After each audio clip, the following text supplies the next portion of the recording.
But రాముడు పరశురాముడు అనే ఒక సినిమా చేసి ఆయన ఫైనాన్షియల్గా బాగా దెబ్బతిని హార్ట్ ఆపరేషన్ అయ్యి ఆయన అప్పుడు 80sలో 34-35 లక్షలు ఉంటే తర్వాత 6 సంవత్సరాలు నేను యాక్టర్ అయ్యి వాటిని అన్నిటిని పూడ్చాను.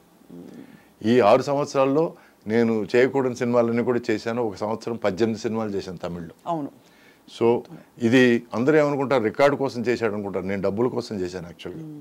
అండ్ ఆ స్టేజ్ అయిపోయి కొంచెం ఫైనాన్షియల్గా నేను బెటర్ అవుదాం అనుకునే పరిస్థితిలో సడన్గా నాలో పురుగు ఏమిటంటే, నేను ఓన్లీ లవ్ స్టోరీసే చేస్తున్నాను, నా కెరీర్ ఇంతేనా, సో ఇంతకు మించి నేనేం చేయలేనా. నేనేమనుకున్నానంటే ఫస్ట్ ఒక 2-3 years లవ్ స్టోరీలు, తర్వాత మెల్లగా ఫ్యామిలీ స్టోరీలు, ఆ తర్వాత ఏదైనా కొంచెం కామెడీ, కొంచెం యాక్షన్, ఇట్లా కొంచెం వైవిధ్యం చూపిద్దాం. ఎందుకంటే నేను యాక్టర్ అయింది to be an actor, not to be a star or a hero or you know lover boy అవుదామనో, రిషి కపూర్ అవుదామనో, లేకపోతే వాట్ ఎవర్ అవుదామనో అనుకోలేదు. నేను wanted to be a full blown actor. ఎందుకంటే నేను పెరిగింది watching Dustin Hoffman, Robert De Niro, so ఇలాంటి గ్రేట్స్ చూస్తూ పెరిగాను నేను. So if I somewhere have the capacity to be a hero, ఎందుకంటే నా ఫస్ట్ సినిమా కూడా నేను ఎడిటింగ్ రూమ్లో, అంటే మా ఫాదర్కి ప్రాబ్లం వచ్చినప్పుడు నేను ఎడిటింగ్ అసిస్టెంట్గా చేశాను, అసిస్టెంట్ డైరెక్టర్గా చేశాను, డాన్స్ అసిస్టెంట్గా చేశాను. సో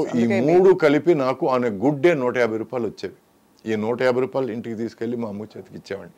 సో ఇట్లా నాకు 6 నుంచి 8 నెలలు నేను ఎలాగో ఫ్యామిలీని గడపగలను. ఈ టైంలో దేవుడి దయ వల్ల నాకు భారతీ వాసు, 2 డైరెక్టర్లు క్యాన్లు ఎత్తుంటే వచ్చి, నువ్వెవరు, రేపు ఆఫీస్కి వచ్చే నీకు వేషం ఇస్తున్నానంటే ఏదో హీరో పక్క వేషం ఏదో అనుకున్నాను. ఆ తర్వాత తెలిసింది నాకు నన్ను హీరోగా ఎంచుకున్నారని.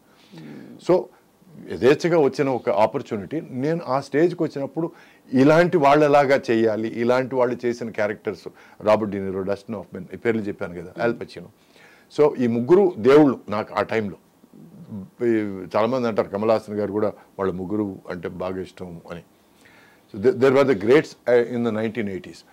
సో నేను అప్పులంతా మొత్తం మీద తీర్చేసుకొని ఇంక మనం కొంచెం రిలాక్స్గా ఉందాం, ఇప్పుడు డబ్బులు సంపాదించుకుందాం అనే టైంలో నాకు ఈ పురుగు స్టార్ట్ అయింది. నేను ఐఎమ్ గెటింగ్ స్టక్ లవ్ స్టోరీస్లో, so I need to do something else అని నా ప్రొడ్యూసర్ని పిలిచి వేరే కథలు ఏమన్నా ఉంటే చూద్దాం, ఫ్యామిలీ స్టోరీస్ కానీ కొంచెం ఏదైనా థ్రిల్లర్స్ కానీ ఏదైనా చూద్దామంటే, ఎందుకయ్యా నువ్వు బాగున్నావు కదా, సినిమాలు నువ్వు 10 రూపాయలు ఖర్చు పెడితే 12 రూపాయలు వస్తుంది, 2 రూపాయలు మాకు మిగులుతుంది, నువ్వు తింటావు మేము తింటావు అని ఇలా మాట్లాడారు తప్ప ఎవరు ముందుకొచ్చి నాకు దే రెఫ్యూజ్డ్ అండి. చేస్తే నీతో లవ్ స్టోరీస్ చేస్తాం, లేకపోతే వేరే హీరోయిన్ చూసుకుంటాం అంటే, అప్పుడు I had to take a decision. అప్పుడు ఒక ఇల్లు కడుతున్నాను, ఒక 40% అయింది. ఈ టైంలో common sense is okay fine, ఇంకో 2 సంవత్సరాలు ఇట్లాగే 2-3 సంవత్సరాలు గడుపుదాం, ముందుకు ఇల్లు చక్కబెట్టుకుందాం. బట్ నాకు కామన్ సెన్స్ అని ఏమి లేవు కదా అని చెప్పాను. నన్ను నువ్వు రిజెక్ట్ చేసినప్పుడు, వేరే దేనికి నేను పనికిరాను అనుకుని రిజెక్ట్ చేసినప్పుడు, నేను ఇంక నీ సినిమా చేయను అని ఇలా 11 సినిమాలు చేయలేదండి, 11 ఫిల్మ్స్. సో దాంతో ఆ సగం కట్టేసి నీళ్ళు కూడా అమ్మాల్సి వచ్చింది. ఆ తర్వాత తమిళ్లో ఒక 7-8 నెలలు నేను ఖాళీగా ఉన్నాను. No work. ఎందుకంటే ఇండస్ట్రీలో వాళ్ళు ఏమన్నారంటే, అమ్మ పడమటాయా వాడు సినిమాలు చేయడండి, వాడేదో చాలా అప్పుడే ఏదో ఫైటింగ్లు అవి చేయాలి, యాక్షన్ చేయాలి, అది చేయాలని మోసేశారు కొంచెం. నేను అడిగింది ఏంటంటే కొంచెం థ్రిల్లర్స్, ఫ్యామిలీ స్టోరీస్ వెళ్దామండి, అక్కడ నుంచి మనం ఏదైనా కొంచెం నెక్స్ట్ స్టెప్కి వెళ్దామండి అని అనుకున్నాను. ఈ టైంలో నాకు మొత్తం చుట్టూ అంధకార బంధనం లాగా కనిపించింది. నాకు ఐ డెంట్ అండర్స్టాండ్. అండ్ నేను ఇల్లు అమ్ముకొని బతుకుదెరు కంటిన్యూ చేసుకోవాలి కదా, బికాస్ అప్పటికి నేను సెటిల్ కాలేదు. అంటే మ్యారీడ్ లైఫ్, పెళ్లి చేసుకున్నాను, సెటిల్ కాలేదు, because it was not going very well. And ఈ కెరియర్ కూడా ఇలా జరిగినప్పుడు నేను ఇంక వేరే దారి లేకుండా నేను అక్కడ సురేష్ ప్రొడక్షన్స్ ఆఫీసు నాయుడు గారిని కలవడానికి వెళ్ళాను. ఆయన బిజీగా ఉంటూ హైదరాబాద్లో నేను ఎక్కువసేపు అక్కడ ఉన్నాను, అక్కడ కలువు, నేను నిశ్చితంగా మాట్లాడతాను నీతో అన్నారు. సో హైదరాబాద్ వచ్చి నాయుడు గారిని కలిసి నాకున్న ప్రాబ్లం నిజాయితీగా చెప్పాను. సార్ నేను యాక్టర్ కావాలనుకుంటున్నాను సార్, కానీ నన్ను అలో చేయడం లేదు సార్, నన్ను బొమ్మలాగా వాడడానికి ట్రై చేస్తున్నారు సార్, సో నాకు చేంజ్ కావాలి, డబ్బులు కాదు సార్, నాకు మంచి వేషాలు కావాలి, అంతే కదా సార్, ఓకే పో అని అన్నారు. మా ఫాదర్కి ఆయనకి బాగా పరిచయం అండి. సో నేను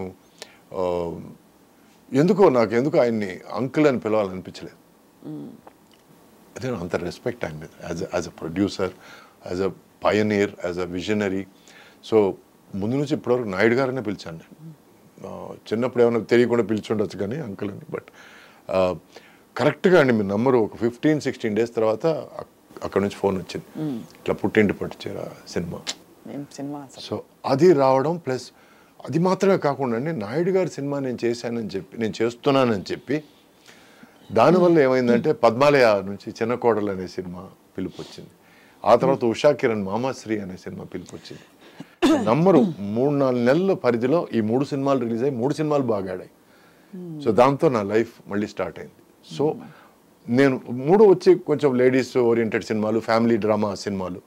నేను తమిళ్లో నేర్చుకున్నది నేను ఇక్కడ పెట్టుకున్నాను. ఏమిటంటే వరుసగా 2-3 సినిమాలు ఒకే జానర్లో ఉండకూడదు. I wanted to do different stuff. అందుకే నేను సుమన్ గారితో ఒక సినిమా విలన్గా చేశాను, ముత్యాల సుబ్బయ్య గారి సినిమా. ఆ తర్వాత పరువు ప్రతిష్ట అనే సినిమా సుమన్కి విలన్గా చేశాను నేను.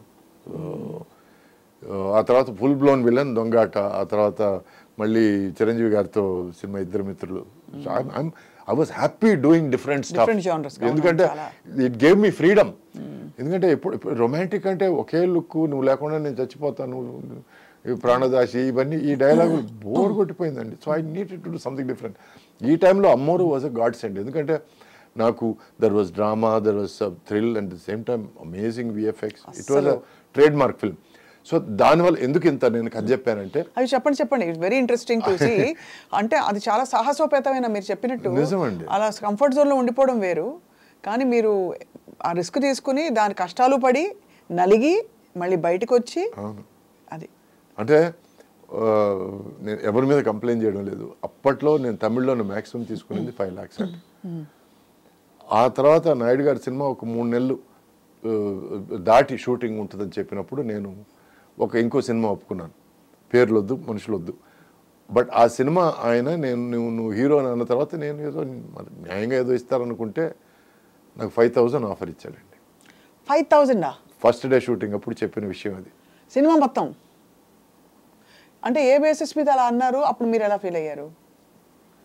అంటే they based it on what? 5,000 అనే రెమ్యూనరేషన్. అంటే నాకు ఒక అస్ట్రాలజర్, అప్పుడు అంతకుముందు పరిచయం అస్ట్రాలజర్, ఈ believed more in karma then astrology. So ఎవరైనా ఎందుకు చేస్తారంటే, ఎనీ టైం నీకు భయంకరం దుర్భరమైన ఒక పరిస్థితి ఏర్పడింది అని అంటే, that means you are paying for your past mistakes అని ఏదో మైండ్లో గట్టిగా పడిపోయింది.